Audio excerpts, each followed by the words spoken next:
Hi everyone, I am ज्योति और हम हाजिर हैं एक नई मजेदार काल्पनिक कहानी के साथ। इस कहानी का टाइटल है डाइनिंग टेबल और इसे लिखा है शेखर ने। IB thermal power station Odisha के झारसुगुड़ा में अवस्थित है। उसके लिए आवश्यक कोल आईबी वैली से आती है और पानी हीराकुद से आता है। आज की कहानी इसी पावर स्टेशन के इर्द गिर्द है। इंजीनियर्स के लिए जो सरकारी क्वार्टर्स हैं, उनमें से एक ऐसा क्वार्टर है जिसे लोग भूतिया कहते थे। वहां आमतौर पर कोई रहने के लिए तैयार नहीं होता था। जो भी रहने आता था थोड़े दिनों बाद वहां से तबादला ले लेता था।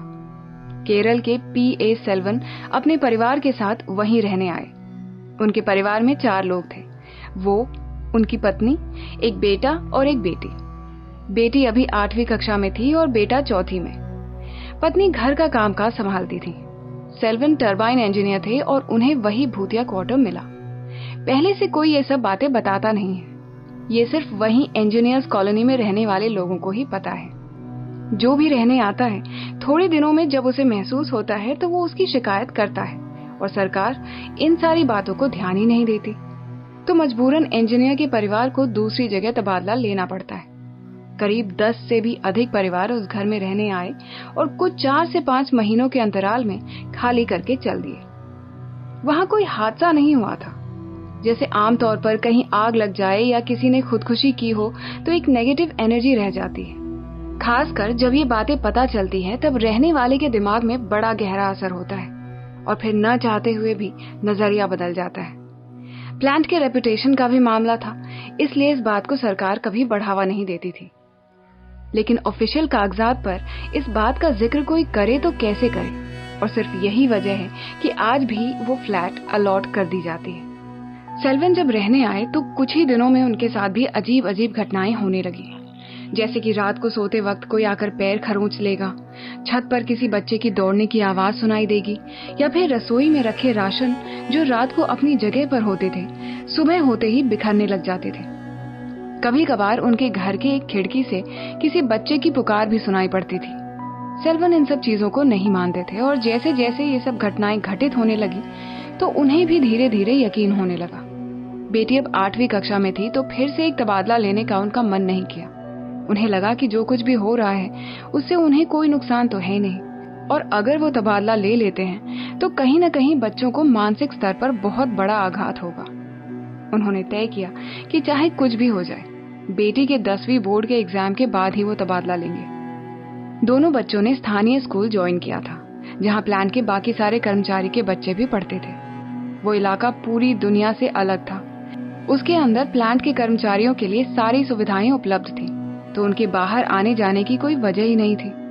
उन लोगों का हर रोज का एक नियम था कि रात को सभी साथ में बैठकर डिनर करते थे और डिनर के दौरान सभी अपने अपने दिनचर्या बताते थे। इससे होता ये था कि अगर कोई भी किसी तकलीफ या परेशानी से गुजरता था तो उसका हल हो जाता था, चाहे वो सेल्वन खुद क्यों ना हो। लेकिन उस घर में मौजूद अलौकिक शक्तियां धीरे धीरे ज्यादा परेशान करने लगी। अब रात को छोटे बच्चों की आवाजें सुनाई देने लगी। हर सुबह हाथ पैर में खरोच के निशान पड़ने लगे। सेल्वन अब परेशान हो गए थे। छोटा बेटा, जो कि क्रिकेट में काफी रुचि रखता था, उसके पास एक क्रिकेट बैट हुआ करता था। वो शाम को स्कूल से आने के बाद खेलने निकल जाया करता था, लेकिन हर रोज उसे अपनी बैट ढूंढने में काफी मशक्कत करनी पड़ती थी। बेटी अपना पूरा ध्यान पढ़ाई में देती थी। स्कूल से आने के बाद माँ के साथ थोड़ी देर घर के कामकाज में हाथ बटाकर वो होमवर्क करती थी, मगर अगले सुबह जब वो स्कूल पहुंचती थी तो उसकी कॉपी से कुछ पन्ने फाड़े हुए मिलते थे। धीरे धीरे ये उपद्रव बढ़ने लगा। किसी और की मौजूदगी का एहसास बढ़ने लगा। ऐसा लगा जैसे उन चारों के अलावा और 4 लोग उस घर में रहते हैं। सेल्वन और उनकी पत्नी के कपड़े उन्हें धीरे धीरे ढीले होने लगे। ऐसा लग रहा था जैसे कोई और ये कपड़े पहनकर उन्हें ढीला कर देता है। रात को डाइनिंग टेबल पर अब दैनिक दिनचर्या के बदले ये सब बातें होने लगी। बच्चे डरने लगे थे। सेल्वन ने अपने साथी कर्मचारियों से ये बात कही तो उनकी बातों को टाल दिया गया। अब वो काम में अच्छे से ध्यान नहीं लगा पा रहे थे। घर के राशन अब जल्दी खत्म होने लगे। बेटी के स्कूल की कॉपी पर अब होमवर्क की जगह प्रेम कविताएं लिखी रहती थी। धीरे धीरे अब रात को डाइनिंग टेबल पर बैठकर बात करने का सिलसिला खत्म हो गया। अब वो लोग बाहर पार्क में मिलकर बातें करते थे। ऐसा लगने लगा था कि उनकी बातें कोई सुन रहा है। अगर किसी घटित होने वाली घटना की बात उस घर में की जाती थी तो अगले कुछ रोज में वो सब उलट पलट हो जाता था। जैसे कि एक बार सेल्वन की बेटी ने अगले रोज डिबेट कंपटीशन में हिस्सा लेने की बात कही। सेल्वन ने बेटी का हौसला बढ़ाया और एडवांस में बधाई भी दी, और अगली रोज बेटी घर में सोती रह गई। सेल्वन खुद एक बड़े टेंडर पास होने की संभावना का जिक्र डाइनिंग टेबल पर किए, और कुछ रोज में वो टेंडर आते आते हाथ से निकल गया। अब कोई बात करने के लायक रह नहीं गया। वो लोग हर रोज अब पार्क में जाकर डिनर करने लगे, वहीं सारी बातें करने लगे। लेकिन ये कब तक चलता? कब तक उन सारी चीजों को वो नजरअंदाज करते? सेल्वन की पत्नी ने कॉलोनी के बाकी औरतों से पूछताछ करके आखिरकार सच का पता लगा लिया। उस क्वार्टर में लगभग 25 साल पहले एक परिवार रहता था। तब ये सरकारी क्वार्टर नहीं था, काफी सुनसान इलाका हुआ करता था। लगभग 5 किलोमीटर के दायरे में गिनकर 10 घर ही हुआ करते थे। तब यहाँ एक परिवार रहने आया। बिल्कुल सेल्वन के परिवार की तरह ही वो लोग भी 4 थे, माँ, बाप, भाई और बहन। एक बार उनके घर में चोरी हुई और उसके बाद अनहोनी होने लगी। उस चोरी के बाद परिवार के लोगों की मानसिक हालत बिगड़ने लगी। वो लोग वो जगह छोड़कर हमेशा के लिए कहीं चल दिए। सेल्वन ने उस परिवार को ढूंढने की बहुत कोशिश की, मगर उनका कोई पता नहीं चला। कोई हादसा हुआ नहीं था, कोई मौत भी नहीं हुई थी। फिर ये नेगेटिव एनर्जी कहां से आई, कुछ समझ नहीं आया। सेल्वन ने उन दिनों हुई चोरी से तहकीकात शुरू की। उन्हें लगा शायद उस चोरी से कोई वास्ता हो। 25 साल पुराने एक चोरी के केस की फाइल भला कहां मिलती?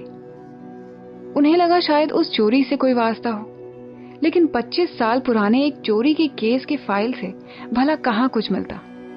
अब देखते ही देखते सेल्वन को 6 महीने गुजर गए। वो लोग अब उन सारी हरकतों के आदी हो चुके थे। अब उन्हें कोई खास परेशानी नहीं होती थी। अगर होती भी थी तो वो लोग उस बात को गौर नहीं करते थे। घर के बच्चे इन 6 महीनों में मानसिक स्तर पर काफी मजबूत हो चुके थे। एक रोज सेल्वन ने तय किया कि वो अब से घर पर ही डिनर किया करेंगे, एक नई शुरुआत करेंगे। वो एक नया डाइनिंग टेबल बनाने के लिए कारपेंटर के पास पहुंचे। वहां उन्हें एक पुरानी टेबल दिखी जो कि देखने में काफी मजबूत लग रही थी। उन्होंने जब कारपेंटर से उस टेबल के बारे में पूछा तो कारपेंटर ने कहा कि ये बहुत पुराना है, कबाड़ से छांट कर लाया हूँ, सागवान लकड़ी का है, आपको महंगा पड़ेगा, इससे अच्छा आप नया बनवा लो। पता नहीं क्या हुआ, सेल्वन को उस डाइनिंग टेबल को देखते ही मोहित हो गए। उनका मन वही टेबल खरीदने का किया। उन्होंने कारपेंटर को मुंह मांगी कीमत दी और वो डाइनिंग टेबल लेकर घर आ गए। बस उस दिन के बाद से उन्हें घर में बाकी लोगों की मौजूदगी महसूस नहीं हुई। देखते ही देखते 2 साल बीत गए, लेकिन उस रोज के बाद से कभी कोई ऐसी घटना नहीं घटी जिससे उन्हें परेशानी हो। अब वो खरोंचों के निशान पड़ना बंद हो गए।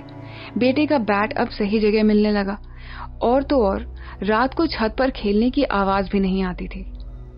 सेल्वन को समझ में आ गया कि ये पुराना डाइनिंग टेबल उसी परिवार का था जो 25 साल पहले यहाँ रहते थे। अब ऐसा लगता था जैसे 4 लोग सुकून से बैठकर एक दूसरे से बातें कर रहे हैं। वो लोग बस बातें करने में इतने मशगूल हैं कि दूसरों को परेशान करने का वक्त ही नहीं। एक रोज फैक्ट्री में ऑडिट के दौरान उन्हें एक घोटाला सामने दिखा। कोयले की चोरी का मामला था, और उसी मामले की जांच करते करते उन्हें आखिरकार वो परिवार मिल गया जो उनके मौजूदा घर में 25 साल पहले रहते थे। उस वक्त जो इंजीनियर उस घर में रहते थे उनका नाम था P.A. सेल्वन। वो चौंक गए।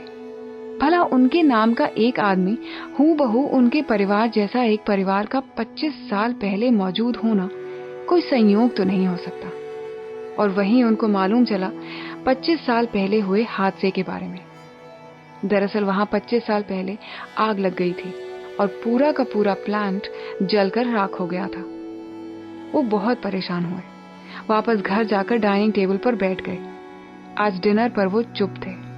पत्नी ने कारण पूछा तो कुछ नहीं बता पाए। दोनों बच्चे जो खाना खा रहे थे उन्होंने अपना खाना बंद किया और चुपचाप सेल्वन को देखने लगे।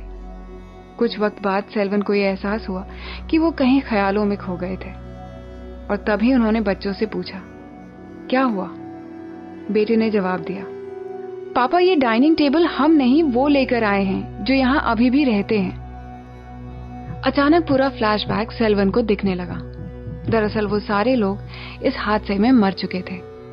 ये प्लांट फिर से बनाया गया था और अब नए लोग यहाँ रहते हैं, नए लोग यहाँ काम करते हैं। जो लोग सेल्वन या उनके परिवार को देखते हैं या फिर उनसे बात करते हैं, वो लोग भी सेल्वन के परिवार की तरह उस हादसे में मर चुके थे। ये डाइनिंग टेबल उस हादसे से पहले चोरी हो गई थी और जब आग लगी तो सारी यादें इंसानों के साथ जलकर राख हो गई थी। अब जब ये डाइनिंग टेबल वापस इस घर में आ गया तो सेल्वन की स्मृति वापस लौटी। ये टेबल एकमात्र ऐसा सदस्य था जो आज भी मौजूद है और इस टेबल पर बैठकर उन दिनों किए गई सारी बातें अब सेल्वन को याद आ गईं। आज तक उनका परिवार भटक रहा था, मगर आज वो लोग उसी डाइनिंग टेबल पर बैठकर वहीं 25 साल पहले रुक गए हैं। चारों की आंखों में खुशी के आंसू थे, बस बातें चलती रही। उम्मीद है ये कहानी आपको पसंद आई होगी। अपने दोस्तों के साथ इस वीडियो को जरूर शेयर करें। हम अगले हफ्ते फिर मिलेंगे। Don't forget to subscribe to our channel. Take very good care of yourselves and thank you for listening.